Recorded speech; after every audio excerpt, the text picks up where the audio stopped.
Meow Meow, would you like to say hi to the algebra students? Ask them if they had a good Easter break. Boy, you don't look too happy. Look at those dark eyes. You don't like seeing pictures of yourself on the screen, do you? Oh, yeah. Well, we hope you guys had a really nice Easter break. You had a good Friday and Monday as well. Long weekend. I hope you were able to have some fun and do some good things. We had a good time, didn't we, Meow Meow? Yeah, we did some fun stuff, had some good food, and we got to do a few things we don't normally get to do. It was great, wasn't it? Okay, well, today I'm going to have to let Meow Meow go. He's not looking happy. You see that face? Those are not happy eyes. Can you purr? No purr today, huh? Oh, okay. Well, let's let you go, all right? Here we go. So anyway, we do hope that you had a great Easter break and were able to get some rest, hopefully, and gain some energy to get ready to do the next section here in Algebra 1. Today we're going to be looking at quadratic functions again. Specifically today we're concerned about translating them left, right, up, down, flattening them out a little bit, stretching them out, making them skinnier. We call these things, changes in the position and shape of f of x equals x squared. Changing the graph around, we call this translating the graph, and seeing what various constants will do to the shape of the graph. So that's where we're going to start off. So let me just go over some basic things here with you. You recall that we had f of x equal ax squared. Now if a is 1, you have the second equation. So if this is your first one right here, okay, but if a equals 1, then you see here in our second equation, it's just 1x squared, which is pretty basic. So if you put a 1 right here, okay, you can see a equals 1. And what if a equals minus 1? You get minus x squared, okay? So that's minus 1x squared. Then you would get a different shape. And then if you went ax squared plus k, where a is some constant and k is some constant, what do these various operations do to the graph? What changes would they make? So, as is going to be our custom, we will head over to Desmos and we will look at our graphing calculator. Now, the first equation we have here is y equals x squared, or f of x equals x squared. This is a familiar function that I think you know very well, and hopefully you have no question about how this thing looks and how it behaves. If x is 0, the output is 0. 0 squared is 0. So we're dealing with this one right here, the one that's got the red circle on it, y equals x squared. So if it's 0, you get 0. If you put in 1, you get out 1, because 1 squared is 1. And if you put in negative 1, that's also 1, because negative 1 squared is also 1. I want to use this one here. Okay. So again, 1, 1, negative 1, 1, or 2, 4, or negative 2, 4. Okay, this is the graph y equals x squared. Now the question arises, what happens if you throw a minus in front of there? So I'm going to turn on this second graph, y equals minus x squared. Notice the blue one now. Flipped it right over. We call this throwing a negative sign in front does a reflection across the x-axis. So just think of this being like a mirror. So below the x-axis, you have a mirror of the red graph that's above the x-axis. So the blue one is like a mirror image of the red one, except it's flipped over the x-axis.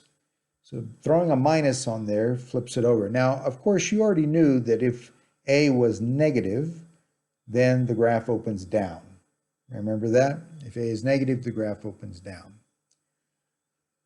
So now the next question I want to ask you is, what happens if you add k to something? If you recall, when we have something like this, ax squared plus k, this bottom one down here, okay?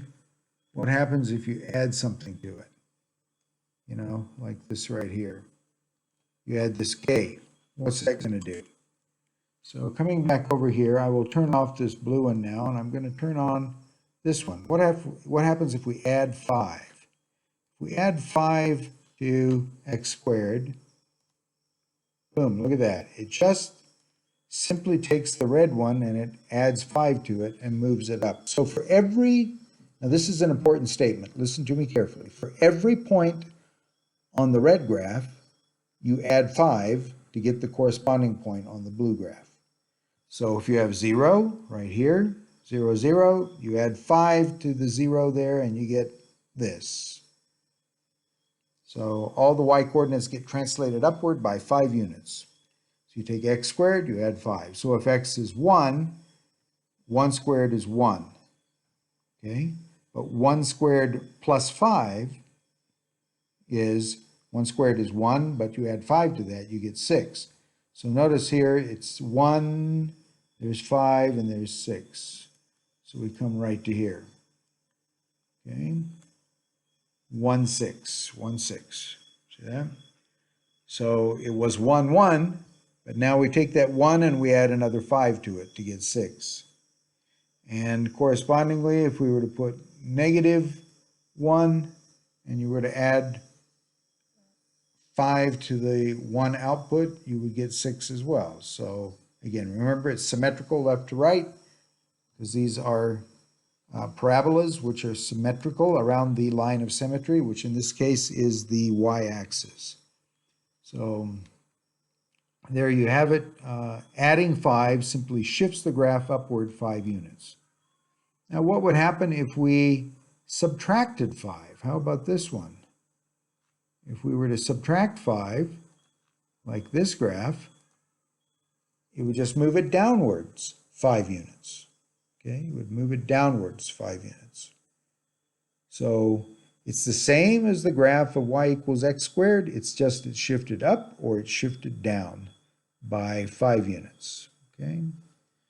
Now I could ask you the next question, and I think you could answer me by this point. What would happen if I threw a negative sign on front of this one right here? If it was minus x squared plus 5, what do you think would happen if I throw a minus up there? Well, everything is still increased by 5, isn't it? We still add 5, but we have a minus in front, so it's going to flip it over. Remember, putting a minus sign in front reflects it across the x-axis, but we will still be shifted upwards by 5 units. So look at that.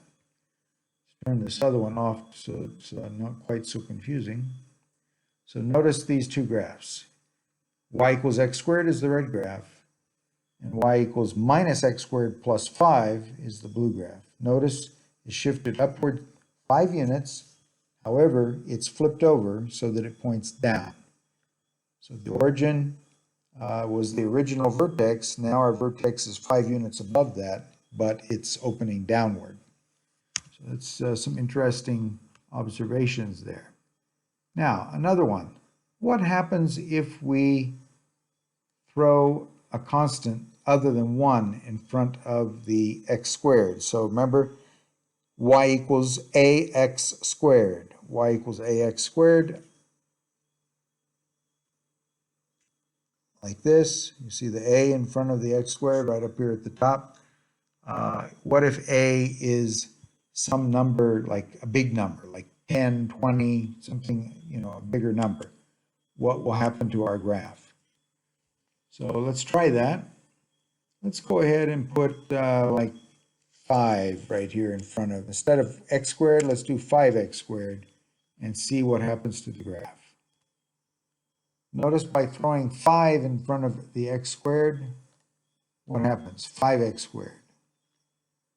The graph still has the same vertex, Still has the same line of symmetry. However, it's skinnier. It's as if you've taken a hold of the end of the graph and you've stretched it out. You've stretched it and it's become thinner and longer. Longer is a bit of a misstatement because actually graphs never end, right? Parabola goes on and on and on forever because the domain is the set of real numbers and the range is anything greater than 0 in this case. So it goes forever, but imagine though that you've just like stretched it and made it skinnier. We call this dilation. So notice the graph is skinnier.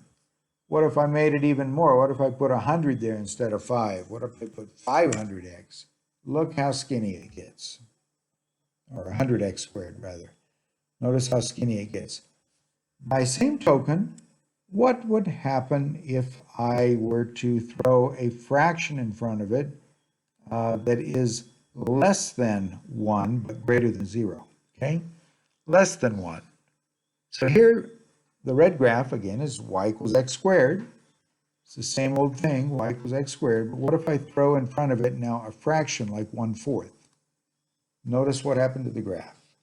It still it still has its vertex at the origin, but now it's opening wider. It's a little bit fatter shape. We say that it's been compressed. It's like, imagine sitting on top of this graph and bending it outwards. It's been compressed or widened out a little bit by putting 1/4 in front of the x squared. And I could change that 1/4 to something even more pronounced. What if I were to say instead of 1/4, if I were to say maybe 1/16? Hey, what would that one look like? Oh my, look at that. Very fat and skinny, or wide and fat now. It's like opened way, way, way out. So again, this one is y equals x squared. Okay, y equals x squared. This one is y equals 1/4 x squared. Okay, a little bit wider, it's been compressed more. And here is y equals 1/16 x squared. What do you think would happen if I threw a minus sign in front of the 16, the 1/16? Minus 1/16. Wouldn't it just flip that red, the last one over, flip it down, reflect it across the x-axis? There you go. See? So if a, the coefficient of x squared, is some number greater than 1, you're stretching the graph out and making it skinny. If it's some number less than 1, okay, but let's say between -1 and +1, some number between there other than 0, because if you have 0, you don't have a graph, right? Y equals 0 x squared, that doesn't work. You don't have a graph. But some number that's like say 1/2, 1/4, 1/16, -1/16, -100th, whatever, it will open the graph up and make it a lot wider, a lot fatter if you like. The term they use is compressed. It gets compressed to make it bend outwards a little more dramatically. So that's the story if you put a equal to some other number. So let's progress onward. What happens now if we do x minus h quantity squared plus k?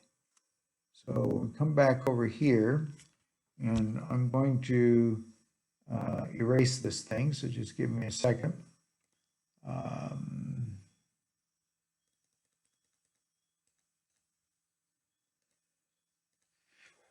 Get rid of all this stuff, and we're going to now work on another one. Let's take a look at this. What if f of x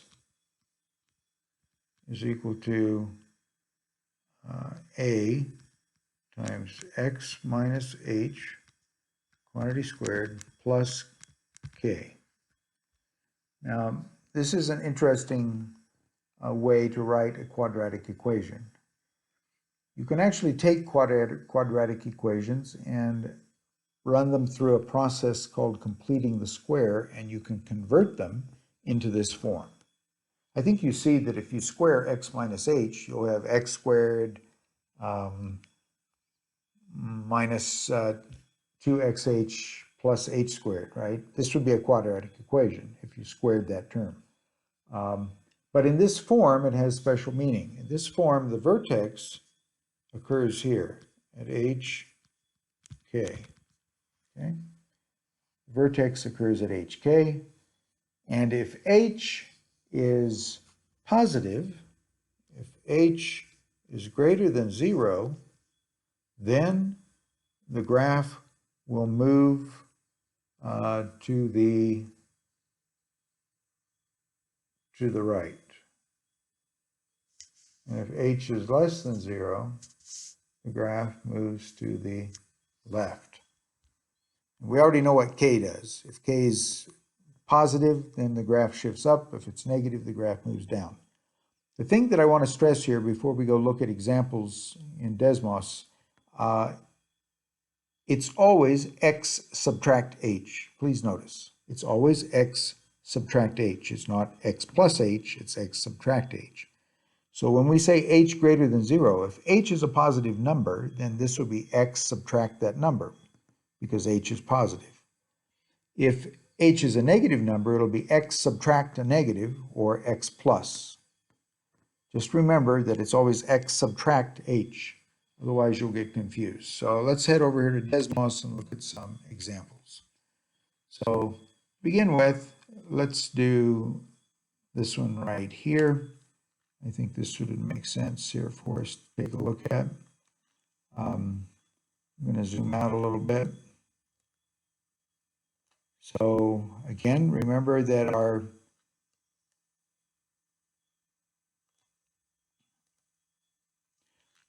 graph is y equals x squared, the red one. And the question now is, what if we go x subtract 5 quantity squared plus 10? X subtract 5 quantity squared plus 10. Now when I say x subtract 5, h is equal to positive 5 because I'm subtracting positive 5. X subtract positive 5 is x minus 5. Notice what happened. Number one, it shifted it to the right by 5 units. And if I zoom in on this, hopefully the units come up a little better. So notice, 5 units to the right. Here we are, 5 units to the right and up 10 units. Notice, x minus 5 quantity squared plus 10. It moved it upwards by 10 units. And by the same token, if I went x subtract negative 5, if h is negative 5, it will move the graph 5 units to the left. So watch this one. If I go x subtract negative 5, then it's x plus 5 if you like. See this graph that we have right here? Right here, x plus 5 quantity squared, this one. That's because h is negative 5. X subtract negative 5 equals x plus 5. See? Subtracting a negative means adding a positive, so x plus 5. So again, if h is negative, you move to the left. And if h is positive, you move to the right. And of course, k moves it up or moves it down. Now, I could just as well go in here and do something a little exciting. I could, let me zoom out so you can see this better. And maybe zoom in one more level right here. Yeah, this will work. So what I'm going to do now is I'm going to take and throw a negative sign in front of the x minus 5. Watch this. When I throw a negative sign in there, it still shifts it to the right by 5 units, but now it flips it over and reflects it across the x-axis, so it opens down. And I could do the same thing with this other graph. If I were to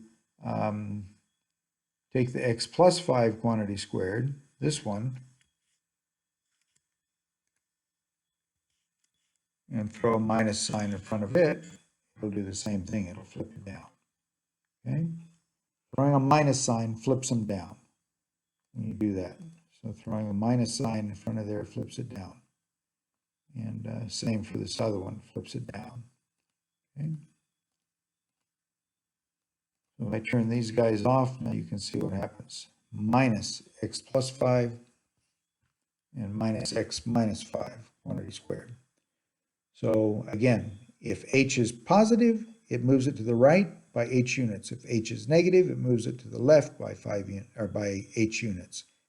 And k, of course, shifts it upwards or downwards.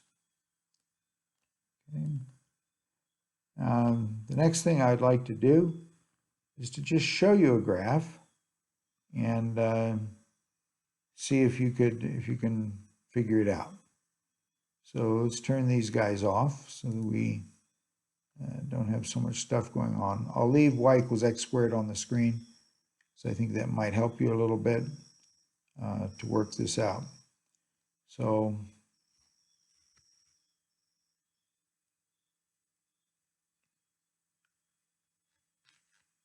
hold on just a second. Okay. What is this graph as compared to the other one? So here's x squared, and then it looks like I've been moved downwards 2 units. What would that be? Looks to me like it's just the same, but it's moved downwards 2 units. How would you write that? Y equals x squared, sorry, 3 units, not 2 units. Need to zoom in a little more. So down 3 units. It's x squared, but moved 3 units downwards. Y equals x squared minus 3. This one right here, y equals x squared minus 3. And how about this one here? What is this one here? Okay, look at this one. To the left, 5 units, okay? So the vertex is 5 units to the left, and then it's down by 3 units. 5 units to the left, down 3 units. So what would that be? To the left means h is negative, so x subtract a negative means x plus. So this is x plus 5 subtract 3. X plus 5 moves it to the left 5 units, subtract 3 moves it down. Okay, right here, x plus 5 subtract 3. And if I throw a negative sign in front of there, look what happens. Actually, it's a different problem, sorry. Look at this one. Okay, could you figure this one out? We've gone to the left how many units? The vertex is 5 units to the left again, so it's still going to be h being negative, so x subtract a negative means x plus, so this is x plus 5, and we are shifted upwards by 10 units, okay? 10 units upwards, and we are reflected across the x-axis.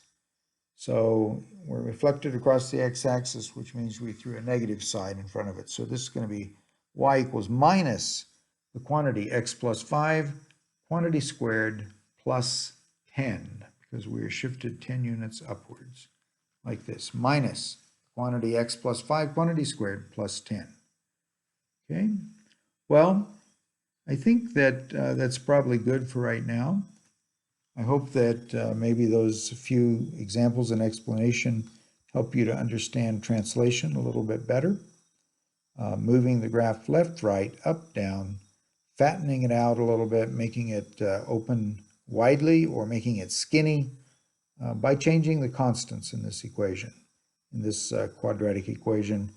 Ax squared plus bx plus c, y equals ax squared plus bx plus c can be expressed in different ways. Remember, to get it in that x minus h quantity squared plus k, you have to do something known as completing the square to convert it into that form.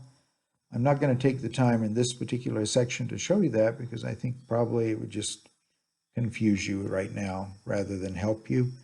But later we'll do that.